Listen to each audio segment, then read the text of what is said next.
We are back. I'm your host, Jake Fox. This is Black Tower Radio. We are broadcasting live on 1040 AM, 92.1 FM, WYSL in Rochester, New York. Also on worldnewsradio.today. That's worldnewsradio.today. And we were joined here by Wolf Richter of wolfstreet.com with our economics and precious metals report. Go to wolfstreet.com to get the story behind the economic news.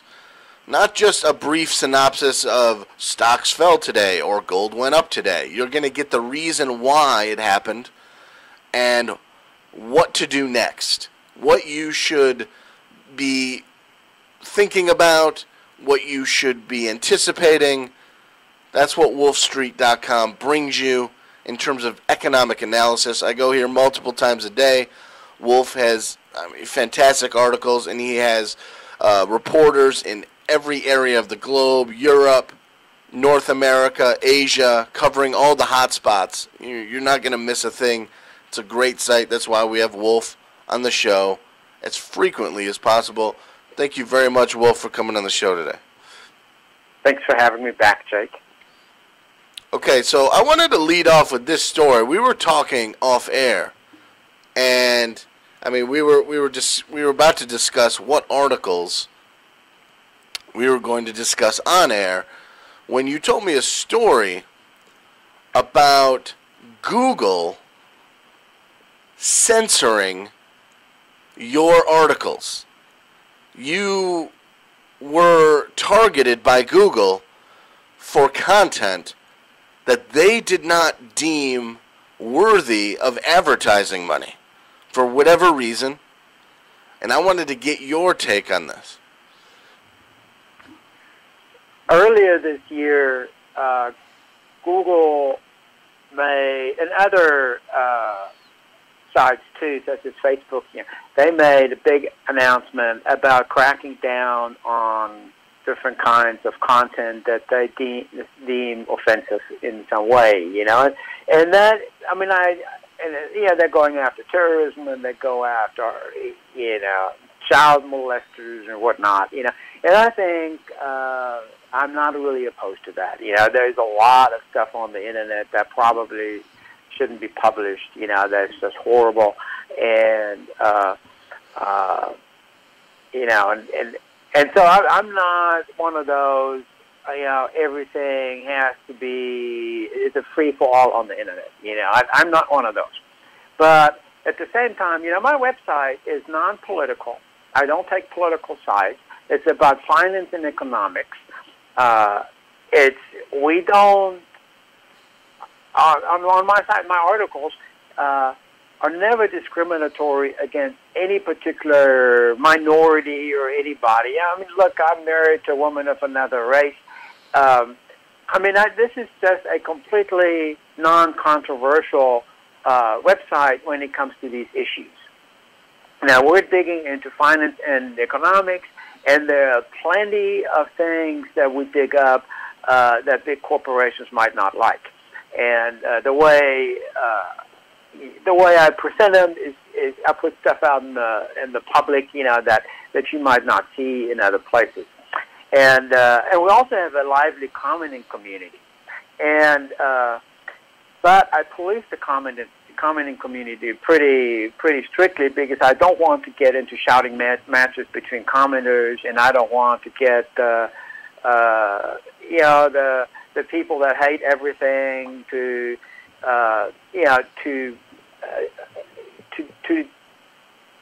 run the comment thread off track. I like for commenters to sort of stay on topic and discuss the issues at hand, and they usually do. It's a very, very good comment section. And we have, 80, 100, 200 comments, substantive comments under each of these articles. And so now, last night I get this notice from Google saying that they will withdraw my their ads from my site, which is about a third of my revenues, because I have what they call, quote unquote, dangerous and derogatory content on my site. And they didn't give me any details at that point. And it drove me nuts. I couldn't even sleep last night. This kind of thing, where you're dependent for your revenues on a company that says we don't like what you write. And we're independent websites precisely because we don't want corporate America to tell us what to write. I mean, you look, Murdoch owns the Wall Street Journal. Is the Wall Street Journal going to really give you an unbiased discussion of what's going on in corporate America? There's not a lot of independence left in this economy, and so with independent websites, we treasure our independence. And when we have a company like Google hound us, and Google can shut down, and thank goodness my site is not hosted on Google on their blogger platform. And I have heard another site where the site was just shut down by Google. You can't get there anymore. And but my corporate email is with Google, and so I think so. We have to be careful there. It's just amazing. Yeah. So they threatened to withdraw their edits from my site if I didn't take off the offending content, and I'm going to do that. I'm going to take off the offending content, and it was a commenter, and I don't think it was that off base, but I do give commenters some leeway. But this is the beginning, So now they're going after commenters. Next time I say something bad about, Google or about self-driving cars, which Google is heavily involved in, or something else, and Google says, well, this is offending comment. There's dangerous derogatory content in it, and you have to take it down, and we'll take a third of your advertising revenues away. And freedom of speech on the internet, freedom of speech is a very misunderstood thing. The Constitution guarantees only that the government cannot unduly curtail freedom of speech. So it's a protection from government control. It's not a protection from corporate control. So the Constitution does not protect you from Google shutting down your revenues because they don't like your content. And that's these companies, Amazon, Facebook, they're getting larger and larger. They're becoming monopolistic in their stature, and they're having an extraordinary amount of influence in every aspect of our economy. And what we know and what we see, and if a lot of people get the news from Facebook, so Facebook decides what people know. And if you come to Wall Street, you see what I write. If you go to Facebook, you'll see what Facebook will allow you to see, and or will encourage you to see. And so there's a lot of this going on, but this heavy-handedness, like withdrawing revenues, is that's a real threat. And I'm not a fan of Breitbart, but Breitbart got hammered by advertisers withdrawing their ad money, and including Google. And this is an all-out war against content by independent publishers. And we're seeing the first part of it. I think this is going to get much stronger, and I expect future confrontations. Because I don't go after the same stuff that Breitbart does, and I'm not nearly as controversial in that sense. I'm just doing finance and economics, but it's very inconvenient for big corporate entities, and so I'm I'm starting to be very leery about this.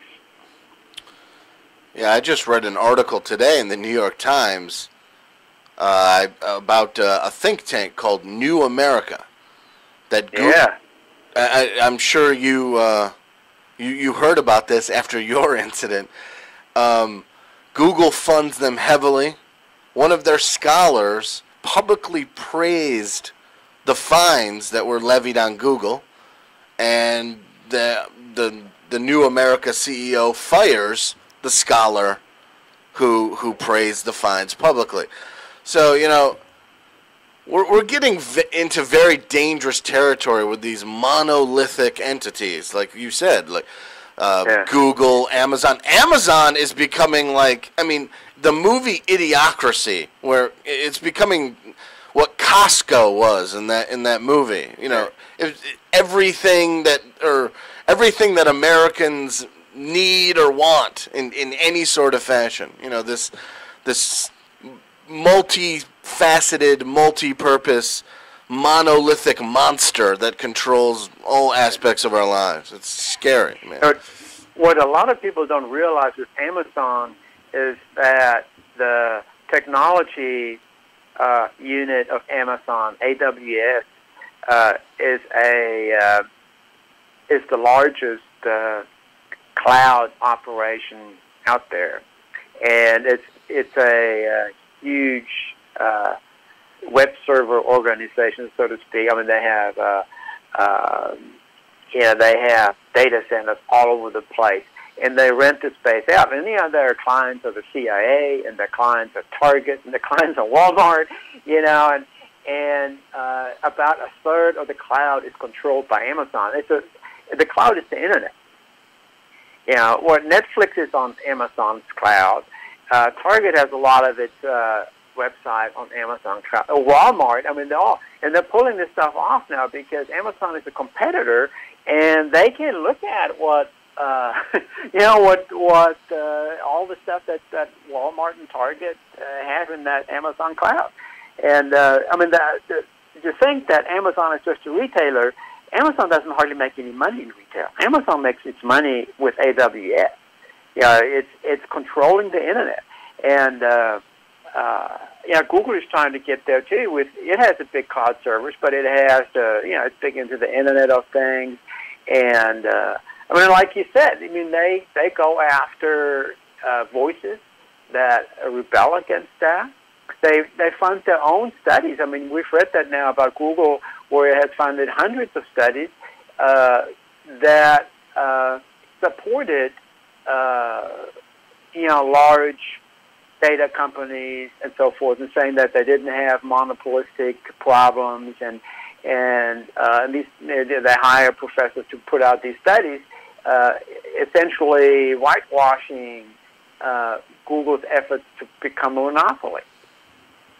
And so we have this multi-pronged effort by these large companies to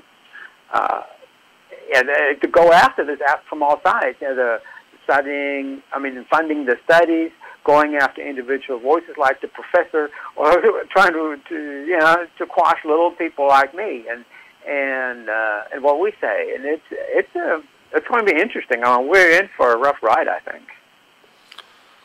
Do you think that Google's censorship of whatever they deem to be, not worthy of their advertising dollars, will force real independent journalists to go behind a paywall? Yeah, that may be the outcome. Then you're independent, but then your business model changes, because now nobody can see you unless they pay. And I like for my stuff to be out there for everybody to see for free, and I don't want to spend my energy, talking people into spending hundreds of dollars a year to read my stuff. I'd rather spend my energy on researching and writing stuff, and then have happy readers that come back. But that will be the outcome if we get censored by advertisers. If you can't advertise anymore, it's hard to make money that way. Paywall is the only solution, and then the free internet goes away. And this is happening. I mean, you mentioned a journalist that is behind a paywall, in part for that reason, probably because he would have trouble with advertisers.